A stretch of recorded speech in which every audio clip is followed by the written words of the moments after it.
Today's part two of the whole introduction to PDG. Yesterday we went over kind of the gentle overview, and I'm going to do a quick review in the beginning of this presentation.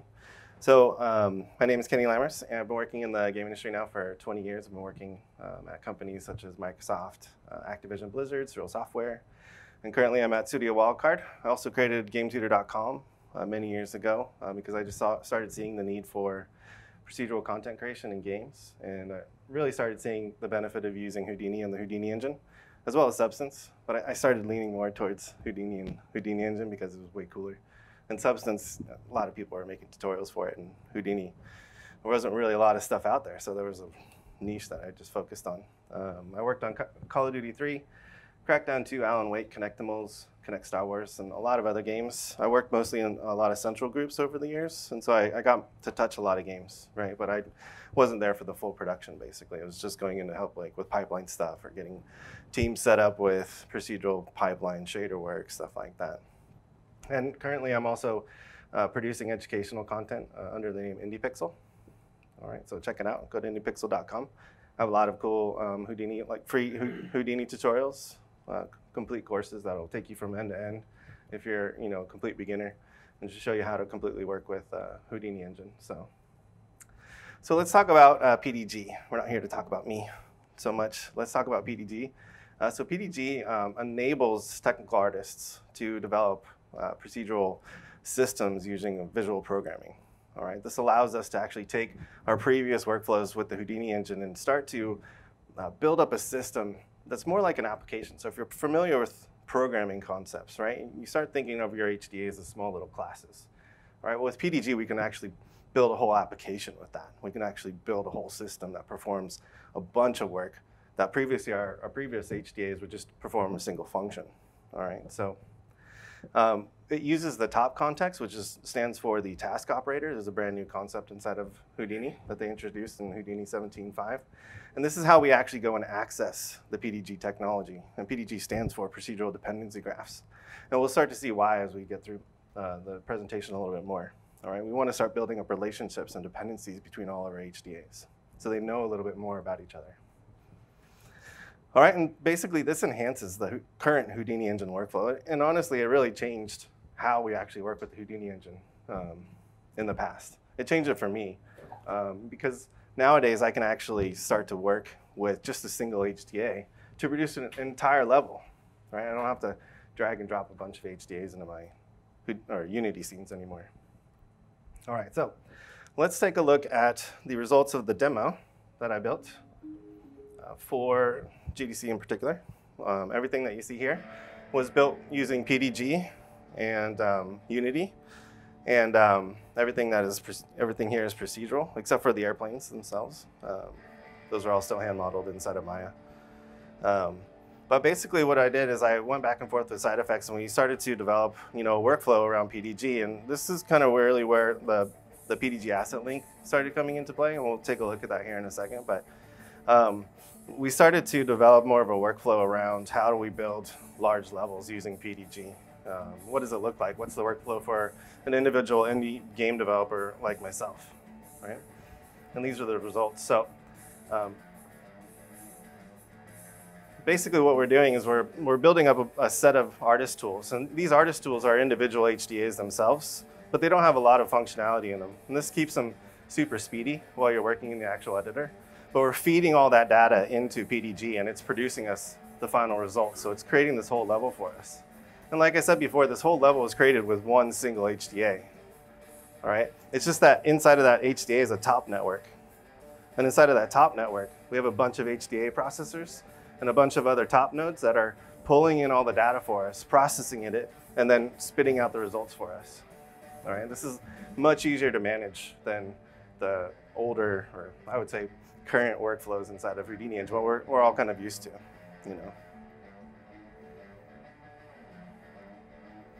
And so what you see here is just the actual PDG network that we created to process all this. So what's happening is we're going through and we're generating a bunch of work items. And all those little dots that you see are work items. And in each one of those work items, there's a little piece of data. And as each of those work items gets completed, it's being passed down to the node below it. And it's going to start working on it and create more work items. all right? And all the data basically gets fed down the chain and then outputs to the final level. The cool part about all this stuff too is you can move the roads, you can move the airports around, and what happens is PDG actually detects whether or not those particular areas have actually been updated, and it'll go through and actually update all the geometry for you. So you don't have to spend a lot of time manually updating your levels anymore, okay? Cool, so the general idea here is that we get to have the ability to split up our processes into individual tasks. So this allows us to create smaller HDAs to focus our functionality into a smaller HDA and chain the process together with multiple HDA processors. And the HDA processor is a top node inside of PDG. So the previous H-engine workflow required that we created a ton of HDAs and wire that dependency manually. And that's really the kind of key concept that I'm trying to get across is previously you'd have to go through and feed one HDA into another HDA into another HDA, right, to build up a larger system. And it exponentially just started to slow down because you're trying to marshal all the data into your Unity scene. And it just really wasn't that practical at that point, right? And so we really just ended up using our HDAs and our Unity scenes to create single props, to take care of like scattering, one set of prop or a couple things here and there, and we would bake it and then delete it and then just go on our way, right? Now we actually have one master HDA in our Unity scene, and then small HDA artist tool. So it's really becoming more of a slick, pipeline that we can create inside of Houdini Engine. All right, so let's take a look at the older process here. Older, I mean, you could still do this inside of Houdini Engine if you wanted to, but once you start using PDG, I swear to God, you're not going to want to go back. I can't even start to think about using Houdini Engine this way. So my point is here, we created a wall with some dirt in here, and then what I'm going to do is I'm going to create some sandbags. But the problem is that the sandbags don't actually know anything about the wall, and the wall doesn't know anything about the sandbags. There's no relationship. There's no dependency between those two. And PDG takes care of this for us.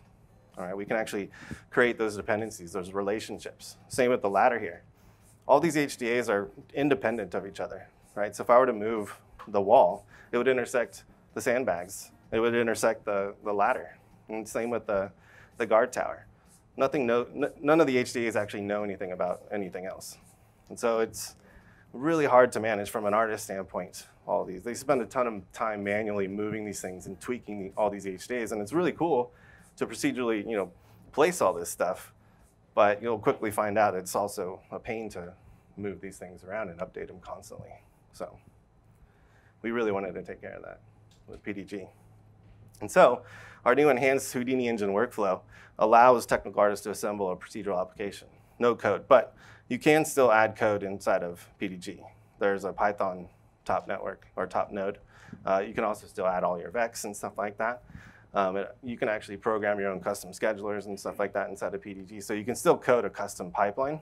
But my point is a technical artist or an artist can actually create a real procedural system like some of the AAA studios do with programmers, but they can do it by themselves with PDG and top networks.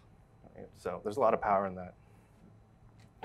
So one of the cool parts about this that I don't really think a lot of people understand so far because it's so new, is that we can create massive systems, but we can create these massive systems with interchangeable parts. The HDA processor basically allows us to swap out functionality, right? We have a bunch of HDAs, that we create to, produce trees or produce terrains. Well, what if we want to have a bunch of HDAs that produce different types of terrains? We don't have to go and, completely destroy our top network, right? We can have a bunch of HDA processors that we switch between, right? So it's a swappable functionality type of system. I find that really cool, right? It just keeps the pipeline moving forward. It keeps your project moving forward. You're not having to destroy anything to build it back up kind of thing. And it's also really well integrated into the Houdini Engine for Unity using the PDG asset link, all right? And this is something that's in the works for Unreal, but currently it's just for Unity. All right, but you can still use PDG inside of Unreal. And I'll talk about that here in a little bit once I dive into some of the Houdini and Unity stuff. I'll show you how to actually get PDG currently into an Unreal project. I'll talk about it, at least I'm not gonna launch Unreal here for you guys. All right, so let's take a quick look at a PDG workflow. And this one is all about terrains.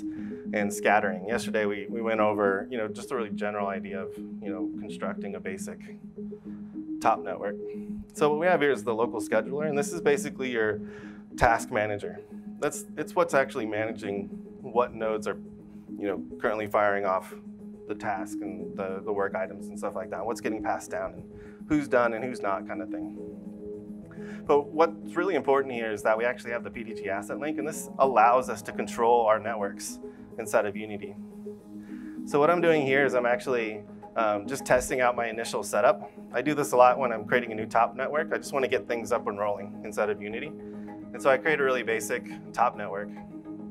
All right, and I just put one single node in there. All right, and then what I want to do is I want to start working on a terrain. So I need some sort of artist layout. And so I created a really tiny HDA that just allows the artist to go and just scatter around basic shapes. Right, and I exported that geometry from Unity using a rock geometry. And sorry about that. And I imported that into my top network using a file pattern, which used to be called the file glob, but we call it the file pattern now. And so I'm importing that BGO file into my top network. And what I'm doing now is I'm starting to get my pipeline set up. All right, so I'm creating an HDA processor. And for this particular HDA processor, I wanted to take that layout geometry. I want to project a height field onto it. All right, and this allows me then to kind of disturb it and play around with the shapes a little bit more. All right, so I'm building up a pipeline here. And this is what I usually do when I start building these things out. Initially I'll have some quick sketches about what I want to accomplish with my top network, but I really have to go in and start to stub in all the HDA processors. I need to figure out like where I'm going to be pulling data in, how I'm going to be pulling that data in, all right? But the HDA processor is really that core concept that I start to work with, because that's where all the functionality is being processed, or all the geometry is being processed. All right, and then I basically process it through an erode node. So I have another HDA processor that's only responsible for eroding the terrain. Now, one thing I should note, even though we have PDG and we can actually process a lot of data really quickly, the erode node is still a simulation, so it still does take time to actually process inside of Unity. So obviously, the more time that you have for your erosion node, the more time it's going to take inside of Unity for it to cook. So one workaround inside of top is to actually add a switch node, right? So when you're just kind of prototyping your terrains and stuff like that, you can add a switch node, a switch top node, right? And then you can basically switch to have your erosion on or off kind of thing. That way you can get around the long times or long bake times for your erosion. So let's take a look at a basic pipeline. So how do we build a basic pipeline inside of our game engine? Right? So then what we're going to do is we're going to generate some terrains, and then we're going to scatter some foliage on those. And I'm going to show you guys how to do that here step by step. I'm going to try to talk through it as best I can. All right, so how do we get this into our game engine? All right.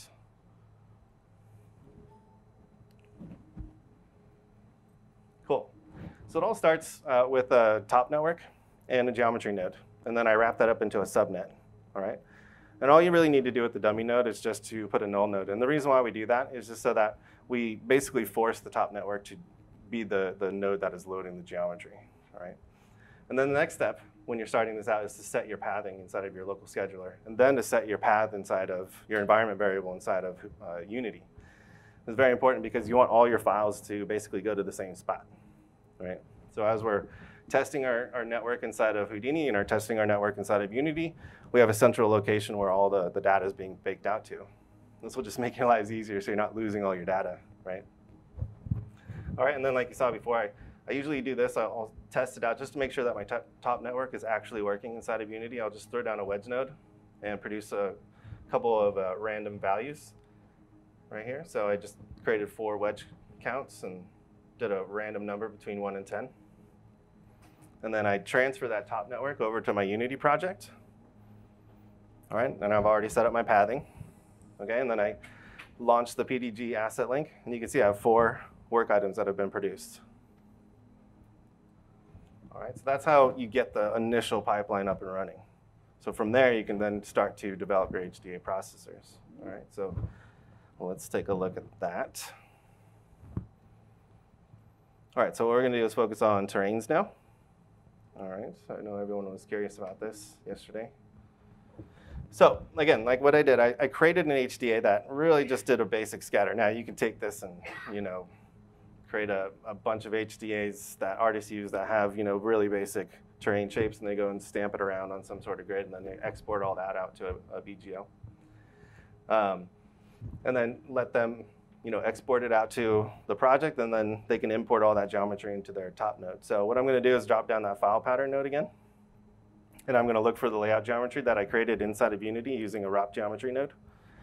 All right, we're going to import that in and make sure that we're actually getting access to it. And to do that, what I do is I drop down that file node and then just use the PDG output to preview it. All right. So then I create the, let me pause this here for a second. So then I create the SOP level HDA that processes or projects the terrain or the height field onto my layout geometry. And it's really basic. For this example, I just created a really basic example. So I just took in the height, I created a height field. I took in the layout geometry that I created inside of Unity. And I just used the height field project node. And then I did a mask by feature. In this case, I just did a slope. And then I did a slump. Right? And that just takes a lot of the mass of the mountains and pushes it down, makes it feel more natural for the terrain. And then I just went and did a distort node. Let me actually hit play again. And then I just added a distort node at the end there. And that just kind of breaks up the shapes a little bit. Just adds more realism to it. All right. So once you get your HDA done, what we can do now is we can feed that into our HDA processor. And this, again, is really where we can, hold on, let me pause this again. Actually back it up here for you guys, for everyone coming in there. So you can see in the output file name, actually I'll back it up one more a little bit.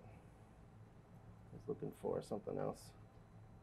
Actually, let me just switch over to Houdini over here. Yeah, a little more real time here. So let's go and take a look at that.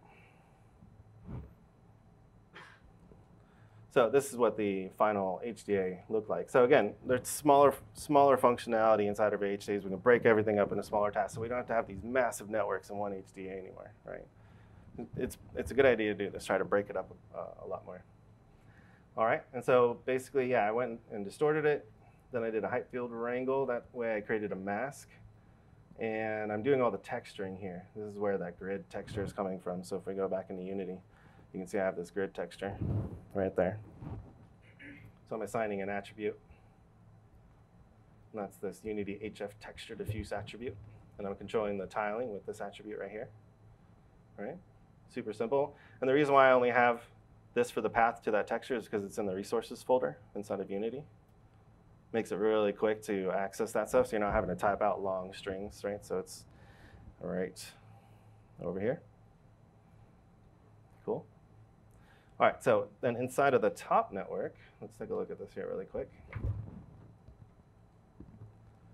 The one thing I wanted to point out, this is what makes this a swappable functionality, because the HDA processor is really just loading up an HDA that exists on disk, right? This can be replaced with whatever. Right, so if you have a functional HDA, let's say, that's being used in production, all right, but someone's been working on a new, fancier version of that, but you didn't want to insert it into your production pipeline just yet because it's not ready yet. You can use the production one, and then when it's ready, you can just swap it out right here. You didn't have to go and destroy. I didn't have to go and create a new HDA processor over here. Right, so hopefully that makes sense. I'm creating a system, a construct basically. And then I'm feeding in the actual functionality. These are basically our classes. Does that make sense, everyone? Yeah, cool. I find it's hard to explain sometimes. All right, so with that, let's watch the video a little bit more here. Oh, wait. There we go. All right, so then we we take the layout geometry, project it, and then we test it out inside of Unity. So I do this at every single step. I just want to make sure that everything's working, I also expose the parameter inside of Unity. Right over here. All right, there we go. Right here. So you can actually expose all your parameters inside of your top network as well, just like any other HDA. You can actually expose that. So if you have a different layout geometry now that you want to use, right? It's not hard-coded into your top network.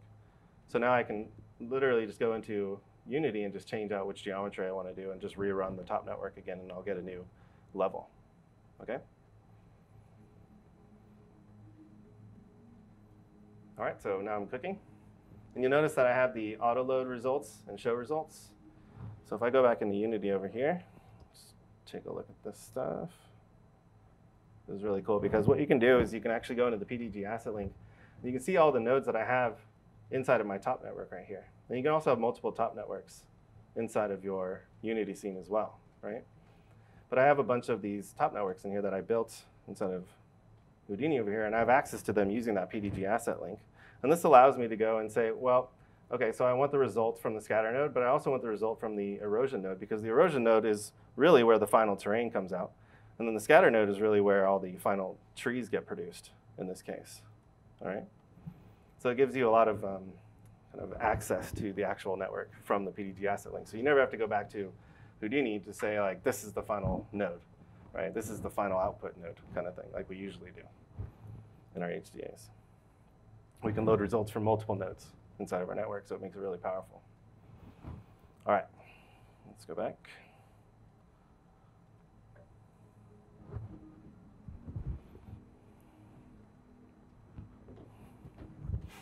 All right, so from there, I wanted to focus on erosion. So again, basic process, and this HDA is actually even smaller, but there's a couple things I do want to note. Something I learned in the last couple months about the new erode node.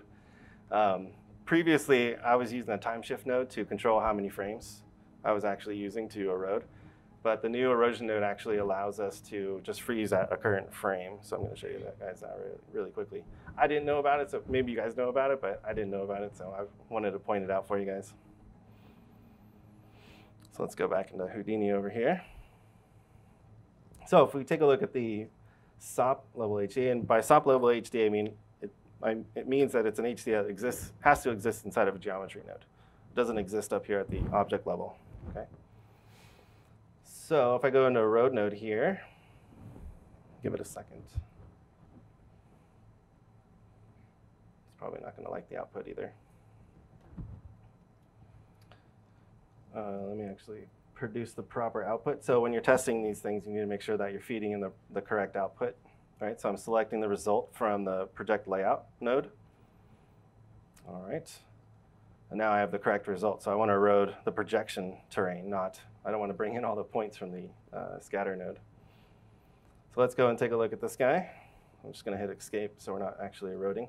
But in the height field erode node, previously I had to go and drop down a time shift node, right, to control, inside a Houdini engine at least, to control the erosion, right? What you can do now is you can just tag the freeze at frame, and then just pick that and then expose that particular value. All the side effects guys knew about this. They didn't tell me. not until like a month later. They're just like, you know, Kenny, you could just do that. I'm like, what? And then one other important thing. So if you are texturing, let's go. Oh, I love Houdini. So one thing I should know, if you are texturing above the erosion node spits out a bunch of masks. And so basically, you need to make sure you blast those or you'll lose your texture layers, if that makes sense. Okay. And then scattering. Let me actually, while we're watching that, let's just load up our favorite software. Did I do it? All right, so I'm going to hit play. I think I'm actually running out of time, so.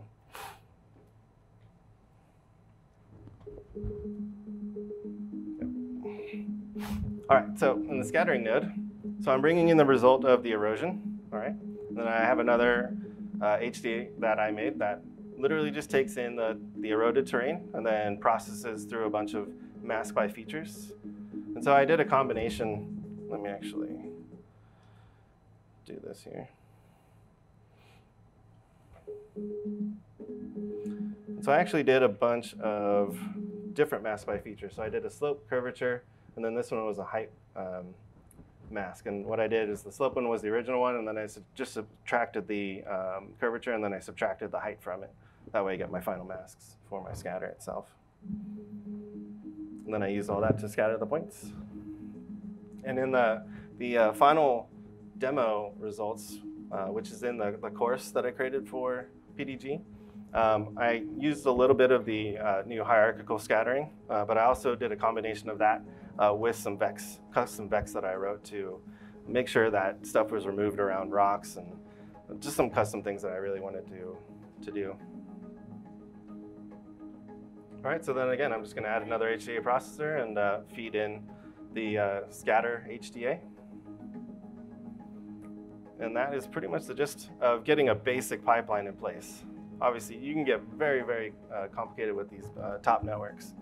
But this is a basic pipeline that you can get up and running super quick for your levels.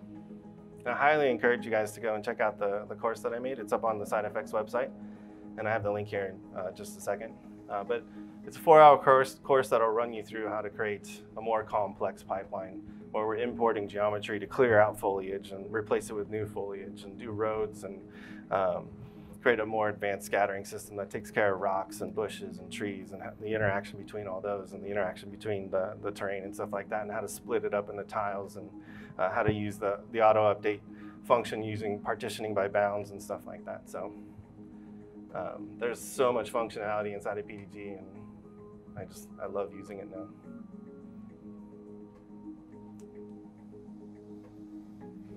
All right, so I just brought in the HDA now. I'm going to auto-load the eroded terrain and the scatter. And this is just going to scatter a bunch of trees and create the final terrain. And again, the erosion is what takes the longest right now because it's a simulation. You have to roll through all the frames. And so if you are in a prototyping phase in your production, I would highly encourage you to just put in a switch node. Did Houdini launch? No.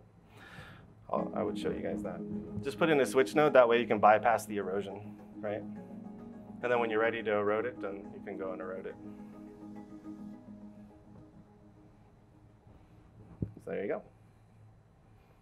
That is a basic PDG pipeline for Unity 3D and Houdini Engine. So again, like I said, if you want to learn more about all this stuff, you can go to sidefx.com/learn/pipeline-PDG. And that is where you'll find the course. And you can listen to me talk for 4 hours. Thanks, guys.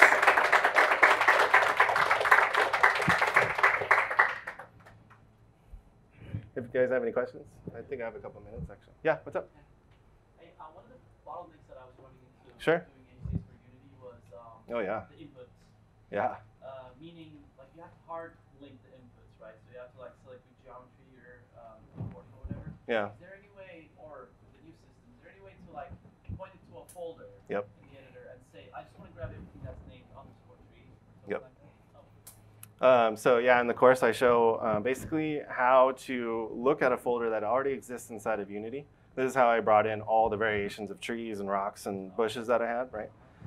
Let me actually show you here really quick. So, because that is a good question.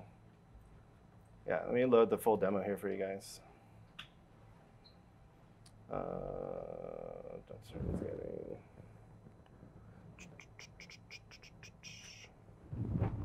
Let me just open here.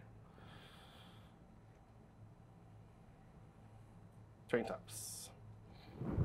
What I did is I had a folder, and in each folder, basically, I had about 3 or 4 variations of trees, 3 or 4 variations of rocks, 3 or 4 variations of bushes. And what you can do is you can use a file pattern node and a wildcard, right? And so you point it to the folder, and then you just put wildcard or star symbol or .prefab, and it'll pull in every prefab, right? So you can do that now. Oh yeah. Oh yeah, it's super awesome. That's great. Yeah, I love it too. I'll show you how it works. Hold on one sec. There it is. All right, so here's my top network. So this is the top network for that demo. This whole graph right here creates the whole level that you saw with the roads and the tunnels and the bridges and the airports. It's not that large, but it's doing a lot of things because in each one of these HDA processors, there's so much more going on, And these are all swappable, so I can remove it with one HDA and put in another HDA if I want to change the functionality. I didn't have to change my top network though. So that makes it super flexible. But what you were interested in is right here, right? So if I were to cook these guys, let's see if it'll do it, yep. 1 minute, okay.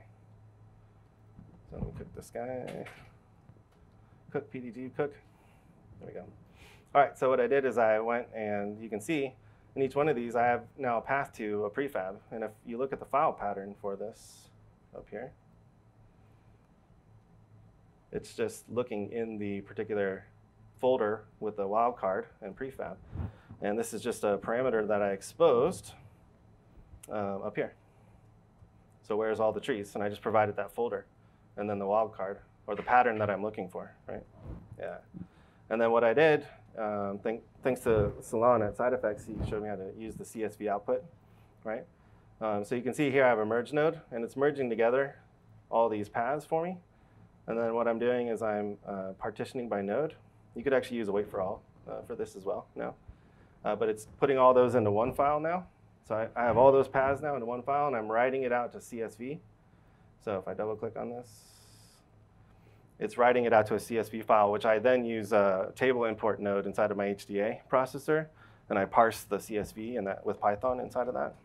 And then it just gives me all the paths that I can then attach to the Unity _ instance attribute. Right. And then from there, I just use Vex for that part. Yeah. So there you go. Yeah, we're done. Yeah. Thanks, guys. Thank you.